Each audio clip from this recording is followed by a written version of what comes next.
नमस्कार दोस्तों, आप देख रहे हैं दैनिक भास्कर डिजिटल और मैं जितेंद्र शर्मा।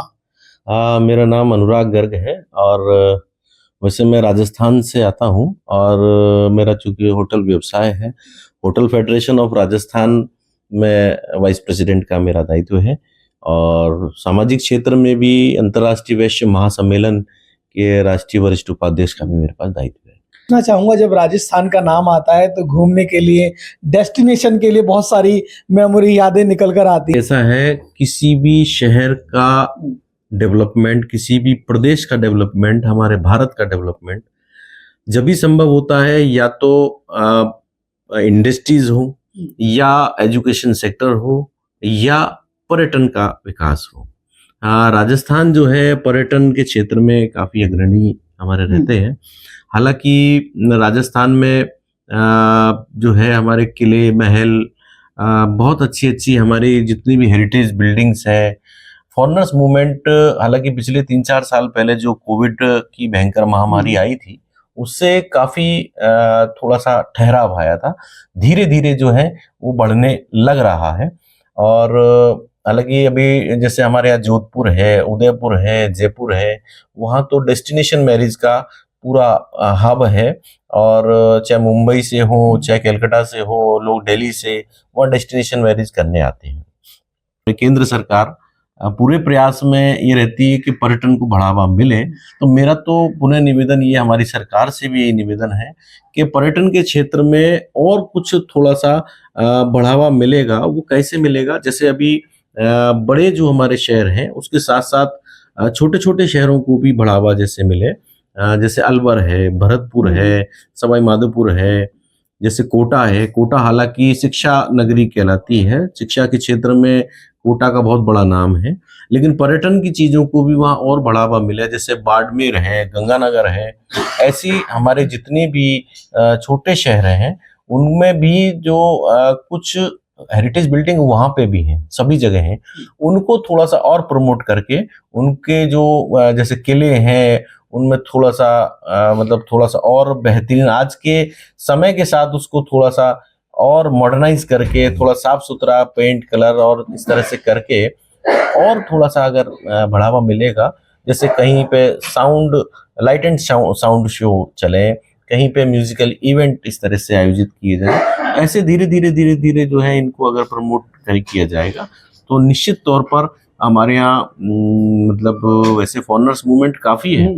जो फॉरेनर्स आते हैं या तो दिल्ली आते हैं, दिल्ली से आगरा आते हैं और आगरा से फतेहपुर सीकरी, भरतपुर होते हुए जयपुर जाते हैं, या जयपुर भी आते हैं तो जयपुर से उदयपुर, जोधपुर और वहां से होते हुए भरतपुर। चूंकि भरतपुर मैं मूल निवासी भरतपुर का हूँ और भरतपुर में हमारे केवलादेव नेशनल पार्क है जो कि विश्व के मानचित्र पर हमारे यहाँ भरतपुर में स्थित है। और मतलब फॉरेनर्स जो हैं वहाँ बर्ड्स के लिए, क्योंकि बर्ड्स वहाँ से साइबेरिया से उड़ के जो है वहाँ आती हैं और हालांकि बर्ड सेंचुरी का जो सीजन रहता है वो अक्टूबर, नवंबर, दिसंबर, जनवरी, फरवरी 3 या 4 महीने का रहता है।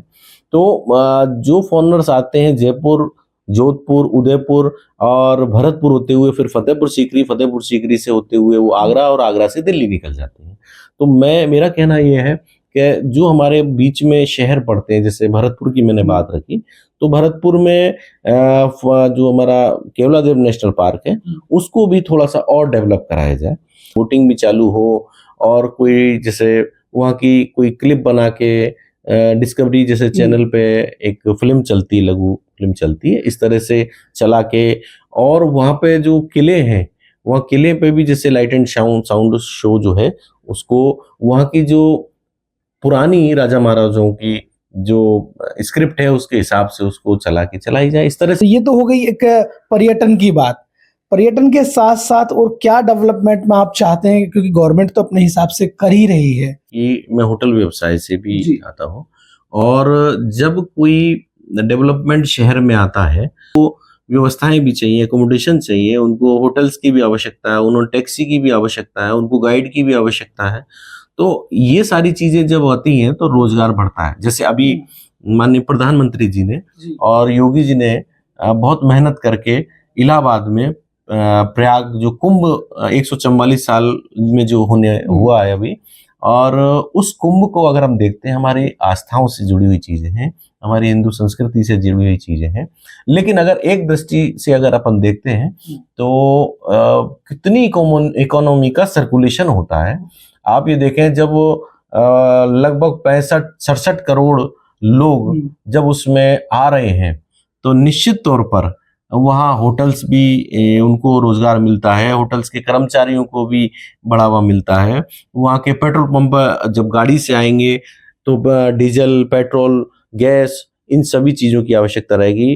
तो वहाँ सभी तरह का रोजगार, रेस्टोरेंट है, वहाँ गाइड है, रिक्शा चालक है, बस है, फ्लाइट है, हवाई जहाज़ों का देखा आप, किराया भी कितना बढ़ा था अभी, और चाहे ट्रेन है, ट्रेन भी कम पड़ रही थी। तो जब लोगों का मूवमेंट होता है, लोग आते हैं, तो निश्चित तौर पर इकोनॉमी का विस्तार होता है। जी, ये तो रही। तो भारत की अर्थव्यवस्था में बहुत ज्यादा योगदान वैश्य समाज का रहा है। देखिए, आपने अभी बात करी इंटरनेशनल वैश्य फेडरेशन, अंतर्राष्ट्रीय वैश्य महासम्मेलन, ये हमारे वैश्य समाज का एक बहुत बड़ा संगठन है, और भारत में ही नहीं, विदेशों में भी हमारी शाखाएं हैं।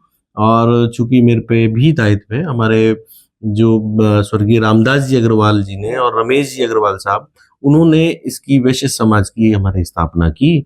और आज हमारे अशोक अग्रवाल जी हमारे राष्ट्रीय अध्यक्ष हैं, और सुरेंद्र गुप्ता जी और पूरी टीम, और मेरा भी उन्होंने अपना सानिध्य मुझे भी दिया हुआ है, तो मुझे भी मौका मिलता है।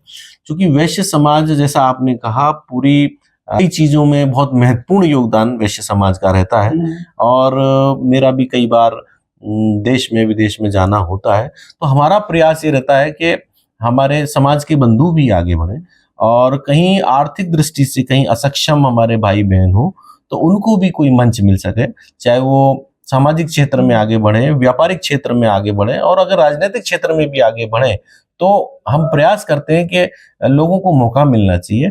और जैसे जो भी असक्षम हमारे भाई बहन है, वो रोजगार उनको प्राप्त हो। अगर उनको शिक्षा नहीं मिल रही है, तो हम प्रयास करते हैं कि उनको शिक्षा किस प्रकार से अच्छे दर्जे की मिले। फेडरेशन से अभी तक कितने लोग जुड़े हुए हैं, कुछ इसके बारे में? 20 करोड़ लोग हमारे पूरे भारतवर्ष में, हाँ, भारतवर्ष में नहीं, विदेशों में अंतर्राष्ट्रीय वैश्य महासम्मेलन की शाखाएं, जैसे प्रतिभा होती है, लेकिन प्रतिभा को मौका नहीं मिलता है। तो जैसे चाहे सांस्कृतिक क्षेत्र में बच्चे हमारे युवा जो हैं वो लगे हुए, तो हमारा प्रयास रहता है कि वो चाहे सांस्कृतिक क्षेत्र में बढ़े, सामाजिक क्षेत्र में बढ़े, व्यापारिक क्षेत्र में बढ़े, किसी भी रूप से उनको एक मौका मिले, एक मंच मिले, तो हमारा पूरा प्रयास रहता है कि समाज के बंधु आगे बढ़े। समाज के सर, बहुत सारी चीज़ें हमने सुनी अभी आपसे और जानकारी आपने दी, लेकिन आजकल देखा जाए तो मोबाइल के दुष्परिणाम भी निकल कर आ रहे हैं। मोबाइल किस तरह से सहायक है और किस तरह से इसके हानिकारक जो रूप देखने को मिल रहे हैं, क्या कहेंगे इसके? देखिए, मोबाइल जो है एक आज के समय की एक आवश्यकता है, और आवश्यकता जो है आवश्यक कार्य से अगर किया जाए, हालांकि भौतिक जीवन में हम सभी रहते हैं, मैं भी रहता हूँ, पूरी दुनिया जो है आज इस भौतिक युग में बड़ी तीव्रता से चल रही है। लेकिन मेरा थोड़ा सा मानना ये है, मैं खुद भी प्रयास करता हूँ, पहले अपने ऊपर मैं करने का प्रयास करता हूँ, और आज के समय में ये दुनिया भर की जो गैजेट्स तो हैं, ये मोबाइल में जितनी एप्लीकेशन है, आज एप्लीकेशन बहुत सारी आवश्यक कार्य की भी है, वो भी बहुत ज़रूरी है। चाहे हमें बैंकिंग का कोई कार्य करना है, चाहे हमें फ़्लाइट बुकिंग करनी है, चाहे हमें ट्रेन की बुकिंग करनी है, बस की बुकिंग करनी है, टैक्सी की बुकिंग करनी है, किसी भी मतलब आवश्यक कार्य की हमें कोई कार्य करना है, लोग फेसबुक यूज़ करते हैं, लोग इंस्टा यूज़ करते हैं, यूथ हमारा जो है ट्विटर और दुनिया भर की एप्लीकेशन करते हैं। मेरा थोड़ा सा मानना ये है, मैं खुद भी मैंने जो पहले कही ना, मैं पहला प्रयास अपने ऊपर भी करता हूँ, हालांकि अछूता मैं भी नहीं रहता हूँ, लेकिन मेरा अति से जो है ना, उस अति पे थोड़ा सा मेरा निवेदन सभी को ये है कि हमें मतलब चूंकि भौतिक युग में ये सारे कार्य करने हैं, सोशल मीडिया बहुत आवश्यक है, लेकिन जैसे दिन में मैं खुद भी देखता हूँ, मैं चाहे मेरे परिवार, सभी लोग जो हैं इसमें सब डूबे हुए हैं, हम अननेसेसरी रूप से लगे रहते हैं स्क्रॉल करने के अंदर। लेकिन उसमें अब मेरा थोड़ा सा मानना ही है, सपोज कीजिए कि मैं पूरे दिन भर में 20 बार फेसबुक चला रहा हूँ, तो मैं ऐसा खुद अपने आप पे प्रयास करूँ, मैं उस 20 बार की जगह 15 बार चलाऊँ, 10 बार चलाऊँ, 5 बार चलाऊँ। ऐसा भी नहीं है कि आज के समय में हम उसको बिल्कुल यूज नहीं करें तो भी हम समय के साथ पीछे रह जाएंगे। लेकिन चूंकि ये एक मेरा मानना ये है कि अगर हम ज्यादा किसी चीज को यूज करते हैं तो ये एक स्लो पॉइजन का काम कर रहा है और बहुत तीव्रता से लोगों में माइग्रेन की, ब्लड प्रेशर की, डायबिटीज की और इतना ज्यादा बीमारियों का ये घर बन रहा है। और सबसे बड़ी चीज है, हमारा जो यूथ आ रहा है उनकी मतलब आईसाइट की प्रॉब्लम आ रही है, कई जगह सुनने की, कानों की प्रॉब्लम आ रही है और उनको भी देखते हैं तो बहुत ज्यादा कुछ डिप्रेशन सा हल्का सा देखने को मिलता है या चिड़चिड़ाहट मिलती है। तो मेरा तो हमारे युवा बच्चों से भी कहना यही है, हमारा क्योंकि मातृशक्ति भी आज के समय में मोबाइल पे है और चूंकि महिलाओं का भी बहुत बड़ा योगदान पूरे परिवार को चलाने में होता है, समाज में भी उनका योगदान रहता है। लेकिन बच्चों से, माताएं बहनों से, सभी से मेरा निवेदन है, चीजों का उपयोग करें, अवश्य करें, लेकिन हम उसके जाल में, उस मीठे जहर में बहुत ज्यादा घुल नहीं जाएं। तो जैसे आज फोन की आवश्यकता है, किसी से आते हैं हम बात करें, बात करना आवश्यक है, बिना बात किए आज के समय में कोई काम नहीं किया जा सकता। लेकिन प्रयास ऐसा करें कि हम उसको जैसे आज मैं बिना आवश्यक कार्य से किसी से आधा घंटे बात करूं, 1 घंटे बात करूं, तो मैं कोशिश करूं अपनी बात को मैं 10 मिनट में, 2 मिनट में, 5 मिनट में जो आवश्यक कार्य को करके और अपनी बात को समाप्त करूं। तो यूथ जो है, यूथ आज के समय में जैसे इंस्टा पे बहुत तीव्रता से बढ़ रहे हैं। मैं किसी भी एप्लीकेशन का कोई विरोधी नहीं हूँ, लेकिन मेरा सभी से ये निवेदन है, क्योंकि हमारे जो और दिनचर्या के जो कार्य हैं उसके कारण जो है, क्योंकि फिजिकल फिटनेस भी बहुत जरूरी होती है, ये मेंटली चीजें हैं और वो फिजिकल चीजें हैं। फिजिकल फिटनेस इसके कारण जो है आज से हम देखते हैं 30 साल पहले, 35 साल पहले जब हम जाते हैं अपने आप को, तो मैं खुद भी जो है उस समय क्रिकेट खेलता था, बैडमिंटन खेलता था और फुटबॉल भी खेलता था, थोड़ी बहुत दौड़ भी लगाता था, साइकिलिंग भी करता था। आज मैं देखता हूँ चाहे हमारे ही बच्चे हैं तो फिजिकल फिटनेस भूल गए हैं, देखने को नहीं मिल रही बिल्कुल भी। तो एक तो फिजिकल फिटनेस हो नहीं रही, दूसरा मेंटली हम इस जाल में अगर बह रहे हैं तो हमें कहीं ना कहीं तो अपने शरीर को बनाए रखना बहुत आवश्यक है। मोबाइल सबसे ज्यादा लाभदायक है, नुकसानदायक है, मतलब एक लाइन में? देखिए, अति जो है वो नुकसानदायक है, मेरा कहना है। लाभदायक तो इसलिए जरूरी है सर, आज के समय में आवश्यकता है। ना मैं अछूता हूं, ना आप है, ना पूरा संसार इससे अछूता नहीं रह सकता, क्योंकि आवश्यकता है। लेकिन मैंने सिर्फ मेरा जो सवाल है वो अति पे लेके है। हालांकि अति तो किसी भी चीज की हो वो बुरी है, अति किसी चीज की नहीं हो, हम यूज करें ऐसा नहीं है, सारी एप्लीकेशन यूज करें, लेकिन प्रयास ये करें कि अगर हम 20 बार दिन में चलाते हैं उसको हम 10 बार चलाएं, उसको हम 8 बार चलाएं, उसको हम 5 बार चलाएं। तो मैं समझता हूं कि ये हमारे खुद के लिए भी, स्वास्थ्य के लिए लाभदायक रहेगी और औरों के लिए भी लाभदायक रहेगी। और दोस्तों, ये थे अनुराग गर्ग जी, जो अलग अलग क्षेत्र में अपनी प्रतिभा, अपनी जानकारी रखते हैं और उन्हीं सब चीजों को लेकर मैंने इनसे कई टॉपिक पे, अलग अलग मुद्दों पे बात की, जिसका बहुत भलीभांति सटीक रूप से अनुराग जी ने जवाब दिया। और आशा है कि आपको ये जानकारियां बहुत काम आएंगी। मोबाइल के ऊपर जानकारी दी आपने, राजस्थान टूरिज्म के ऊपर जानकारी दी। तो दोस्तों, ऐसी बहुत सारी जानकारियों के साथ मैं आपको अन्य अन्य प्रतिभाओं से हमेशा मिलाता ही रहता हूं और मिलवाता रहूंगा। बस आप देखते रहिए दैनिक भास्कर डिजिटल। मैं आपसे जल्दी मिलता हूं। मैं जितेंद्र शर्मा, दैनिक भास्कर के लिए।